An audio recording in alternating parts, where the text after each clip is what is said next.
düzgün qidadan başlayır. Vitamin K2'nin iddia olunan faydaları. Əlavələr qəbul etməyə dəyərmi? Vitamin K. Bir dəqiqə. Mən A, B, C, D, Y vitaminlərini bilirəm.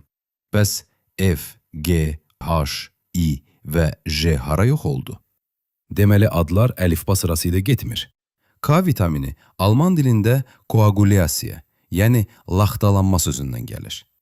Vitamin K-nın əsas rolu qanın laxtalanmasına kömək etməkdir. Amma son 10 illiklərdə araşdırmalar göstərir ki, K vitamini həmçinin sümük, ürək və beyin sağlamlığında başqa rollara da sahib ola bilər. Bu baxımdan vitamin D-ni xatırladır. Vitamin D-nin sümük sağlamlığı üçün vacib olduğunu bilirik. Amma ona da illərlə əlavə bəzisi sübut olunmuş, bəzisi isə təksib edilmiş ekstra funksiyalara aid ediblər. Bəs vitamin K necə? Məsələn, sümük sağlamlığında. Vitamin K və osteoporoz arasındakı əlaqə həqiqətdirmi, yoxsa mif? Məlum olur ki, vitamin K və sümük sağlamlığı ilə bağlı nəticələr ziddiyyətlidir və aydın deyil. Üstəlik, aparılan bəzi böyük tədqiqatların yumşaq desək, problemli olduğu ortaya çıxıb. Yəni, saxtalaşdırılmış, mümkün olmayan datalar, hətta araşdırmaçıların bütövlükdə uydurduqlarını etiraf etməsi. Ona görə də saxtakarlığı çıxarıb, sistematik təhlilə baxanda görürük ki, vitamin K əlavələrinin nə sümük sıxlığına, nə də fəqərə sınıqlarına təsir etdiyinə dair heç bir sübut yoxdur. Bəs ürək? Ürək damar xəstəliklərinin qarşısını almaq üçün vitamin K əlavələri. Qanda vitamin K ilə aktivləşən bir zülal var ki, artıq kalsiumu bağlayır və onun damar divarlarında çökməsinin qarşısını alır. Teoriyada, insanlara əlavə vitamin K vermək damar sərtləşməsinin qarşısını almalıydı. Amma yox. Vitamin K nə kalsifikasiyanın, nə damar sərtləşməsinin, nə də aterosklerozun qarşısını ardıcıl şəkildə ala bilmiş. Məsələn, damarların kalsiumla dolması böyrək xəstələrində çox yayğındır. Bu isə damar sərtləşməsinə, oradan da infarkt və insult riskinə gətirə bilər. Əvvəlki tədqiqatlarda vitamin K ilə plasebo arasında heç bir fərq tapılmadı. Doza az idi deyə düşündülər. Sonra bir il boyunca çox yüksək dozalar istifadə edildi və yenə heç nə. Vitamin K damar sərtliyini yaxşılaşdırmadı. Damar sağlamlığına aid göstəriciləri dəyişmədi. Hətta diabet xəstələrində aparılan bir araşdırmada fermentasiya olunmuş soya məhsulu nattodakı K2 qəbul edildikdə damar kalsifikasiyası daha da artmağa meyilli oldu. Qanda daha yüksək vitamin K səviyyəsi olan insanlarda daha aşağı iltihab görürük. Amma bu təəccüblü deyil. Vitamin K harda olur? Tünd yaşıl yarpaqlı tərəvəzlərdə və kələmlilərdə.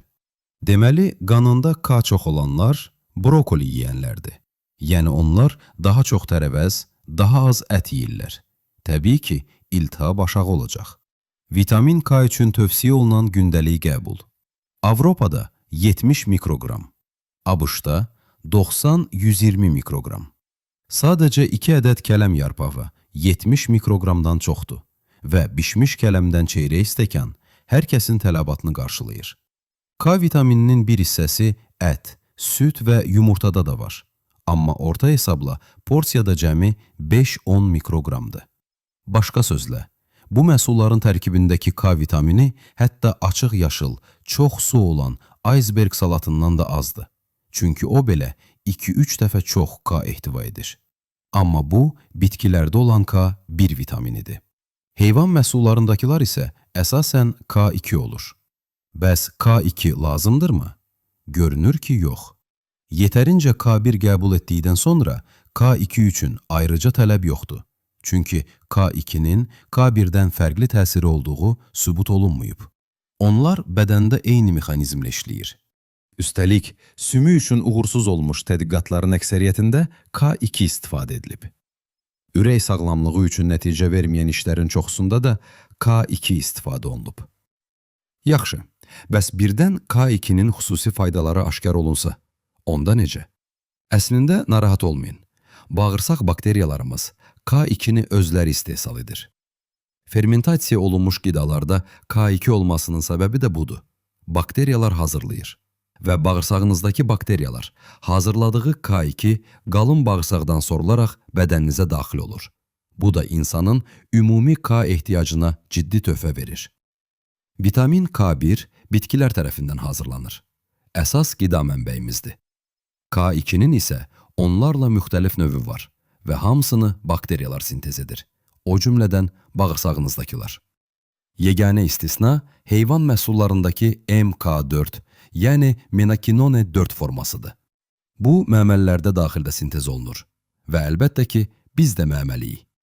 Artıq çoxdan bilinir ki, bitkilərdən aldığımız K1 bədənimizdə K2-yə çevrilir. MK4-ün insan bədənində necə sintez olunduğunu isə ancaq 2010-cu ildə dəqiq aşkar edə bildilər. Bu səbəbdən vitamin K əlavəsi qəbul etməyə heç bir ehtiyac yoxdur. Sadəcə göyərti yeyin. Üstəlik, K2 əlavələri araşdırılanda ciddi problemlər ortaya çıxıb. Çirklənmə və yanlış etiketləmə. Yenə nəticə, göyərti yeyin. K2 müəyyən orqanlarda, o cümlədən beyində daha yüksək olur. Bəli, bədənimiz K1-dən K2 hazırlayır. Bəs əlavə K2 beyin üçün faydalı ola bilərmi? 100 yaş və üzəri insanlarda həm qan, həm də beyin K səviyyələri ölçüldü. Nəticə, kognitiv funksiyalar qan dövranındakı K1 ilə əlaqəli idi. Beyindəki K2 ilə yox. Niyə? Çünki K1 əsasən göyərtidən gəlir və göyərti təkcə K ilə zəngin deyil. Yaşıl yarpaqlı tərəvəzlər beyində yığılan luteinin ən zəngin mənbəyidir və lutein yaddaş və beyin funksiyası ilə əlaqəlidir. 100 yaşlı insanlarda həm K1, həm də lutein səviyyələri bir-birinə çox yaxın idi. Bu da göyərtinin təsirini ayrılıqda araşdırmağı çətinləşdirir. Qanda daha aşağı K1 səviyyəsi olanlarda bütün səbəblərdən ölüm riskinin daha yüksək olması da buna uyğundur. Çünki K1 göyərtidə olur və elmi dəlillərə görə göyərti və salat yemək uzunömürlüklə ən güclü əlaqəsi olan qidalanma faktorudur. Başqa sözlə, göyərti yeyin.